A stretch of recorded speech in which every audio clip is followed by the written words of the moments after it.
Traditionally, financial markets have followed a predictable pattern. When investors feel confident, they buy stocks. And when investors feel afraid, they buy protection, insurance. And for thousands of years, that protection has come in the form of gold and silver. These aren't assets that people buy to get rich. They're assets people buy when they're afraid of losing everything. But recently, something strange has happened, because over the past year, as the stock market has surged to record highs, gold and silver have surged alongside it. The assets that were supposed to protect investors from chaos are suddenly behaving like part of the boom itself. And when a risk-off asset starts behaving like a casino, it raises a very important question. Are these assets still hedges at all? With gold and silver prices recently falling as much as 15% and 34% respectively across just a matter of weeks, have they too become just another volatile asset class in an ever-widening bubble? Gold and silver are interesting assets because while they are used as a commodity for things like electronics, a big part of their role in our world is simply to exist as a financial asset. In 2025, just 6.5% of the world's gold demand was taken up by technology, the other 93.5% going towards jewelry, investment, or central bank stores.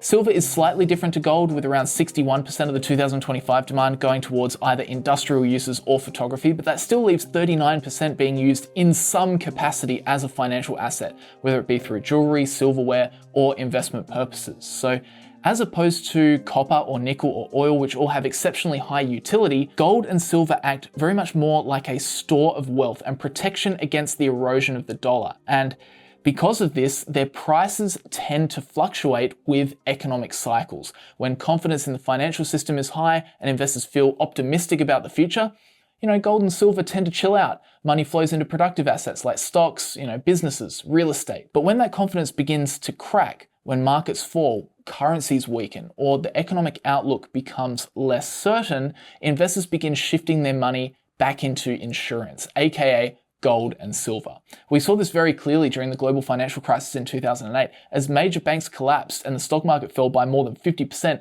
investors rushed to gold. Between late 2008 and 2011, the price of gold rose from around $700 per ounce to over $1,900 per ounce, an increase of nearly 170% while stock markets were still recovering from the damage. The same pattern appeared again in 2020. When COVID triggered one of the fastest stock market crashes in history, investors once again sought safety. Gold surged to new all-time highs as trillions of dollars were printed and uncertainty spread across the global economy. And if you go back even further, the relationship becomes even clearer. During the inflation crisis of the 1970s, as the US dollar rapidly lost purchasing power, gold rose from just $35 per ounce in 1971 to over $800 by 1980.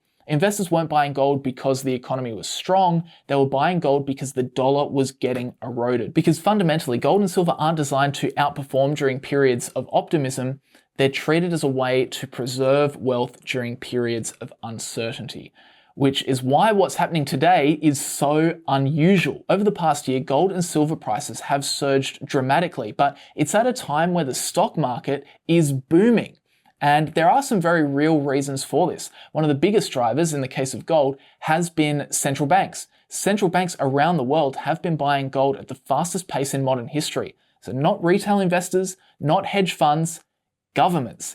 In 2025 alone, central banks added hundreds of tons of gold to their reserves, which continues the trend that began after Russia saw their foreign exchange reserves get frozen in 2022.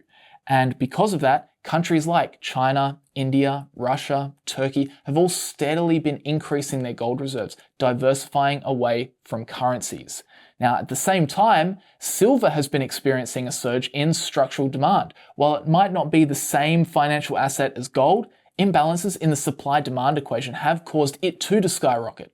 Silver is predominantly used in solar panels, electric vehicles, semiconductors, and advanced electronics. And as demand for these technologies rises, so too does demand for silver. But supply hasn't kept up. Mining production has remained relatively flat, while geopolitical tensions have made access to key resources less certain. Countries like China have begun restricting exports of strategic materials, prioritizing their own domestic industries over global supply. And don't you know it, they recently did that with silver. So all of these forces help explain why gold and silver have risen. All of it is logical. But it doesn't explain what happened next, because after rising for months, silver and gold didn't stabilize, they both fell hard, a move that is not super common for assets that are supposed to be stable stores of wealth.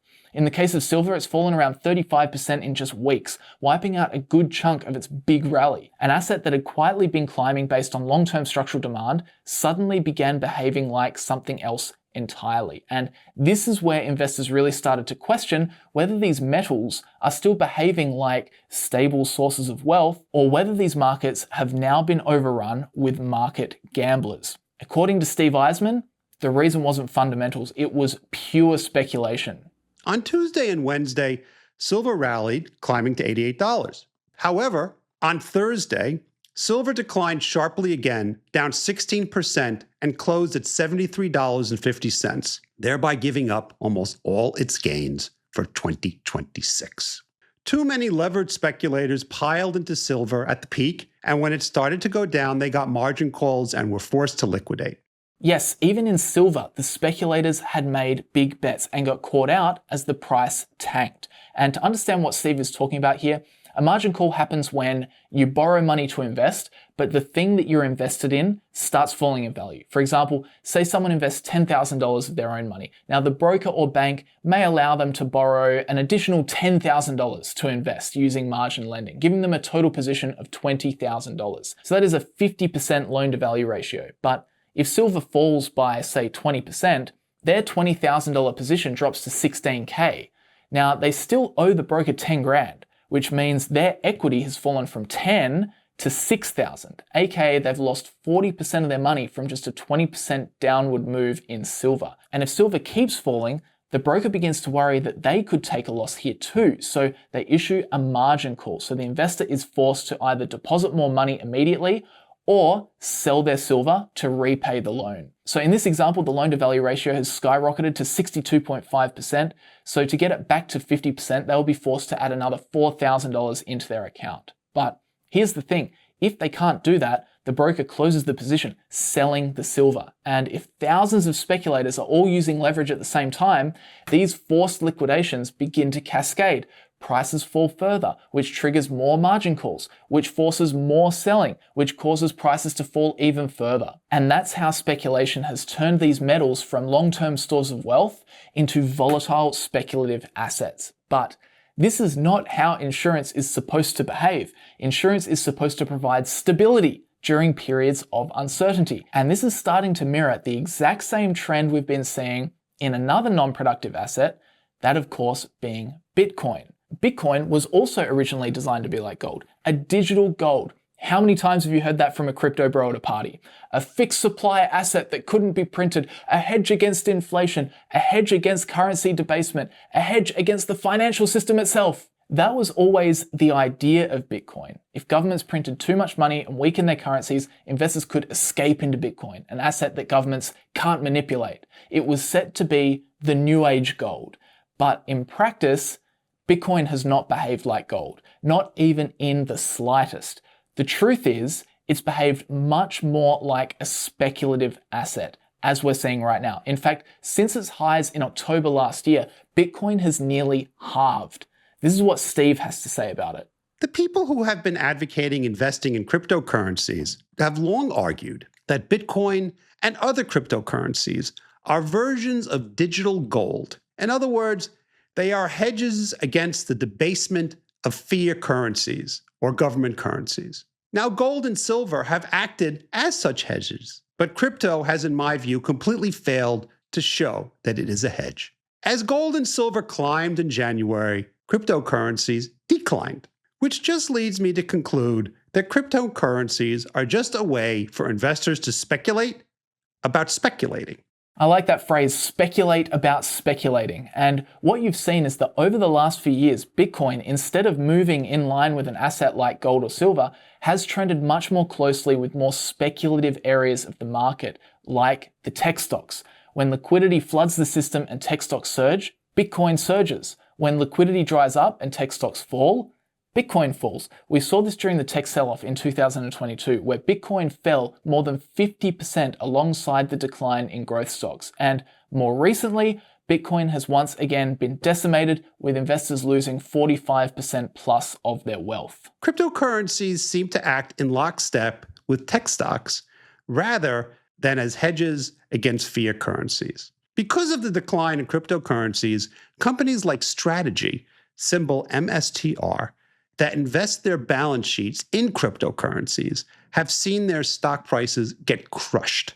Strategy reached a peak of 450 last summer. It closed Thursday at 106. That's always the risk with non-productive assets. So what's the takeaway here for long-term investors? Are these blips in gold and silver buying opportunities? Is the 46% reduction in Bitcoin a generational wealth building opportunity?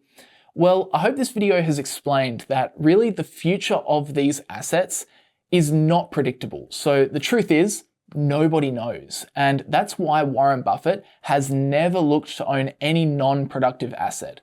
Not gold, not silver, not Bitcoin, nothing. At the end of the day, these assets unfortunately don't have intrinsic value. And that's not me poo-pooing them, it's just the truth. Intrinsic value is found by financial modeling and determining the present value of expected future cash flows. For Apple, we can estimate the value of Apple shares because we can model out how much cash that business is likely to produce over time. Same for buying an apartment. You can model out what the likely rental income will be over time to help justify your offer.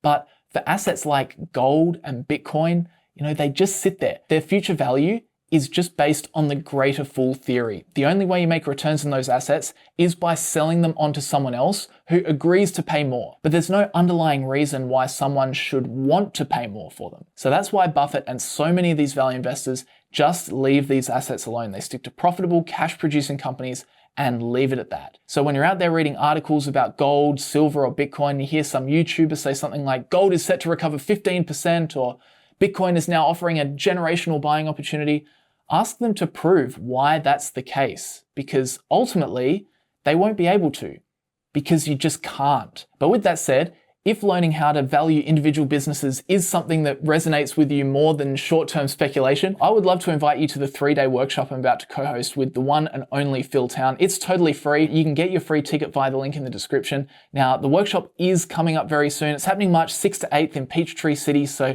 if you haven't finalized your travel plans, do that right now. Let the Rule 1 team know. You should have an email in your inbox from them if you signed up for a free ticket. Also beyond that, I just wanted to say a massive thanks to everybody who has pre-ordered my book, The New Money Strategy, so far. If you want to win some epic prizes, including lunch with myself, Hamish Hodder, and Phil Town before the Berkshire Hathaway shareholder meeting in Omaha in May, get your pre-order receipt submitted to the Google form in the description. I've said this a lot, but it's just true. Pre-orders, they help a lot. They matter a lot for the success of the book. So if you enjoy my content, if you've got something out of it over the years, I would really appreciate it if you wanted to pre-order a copy. That would help me out massively. But apart from that, thanks very much for watching, guys, and I'll see you all in the next video.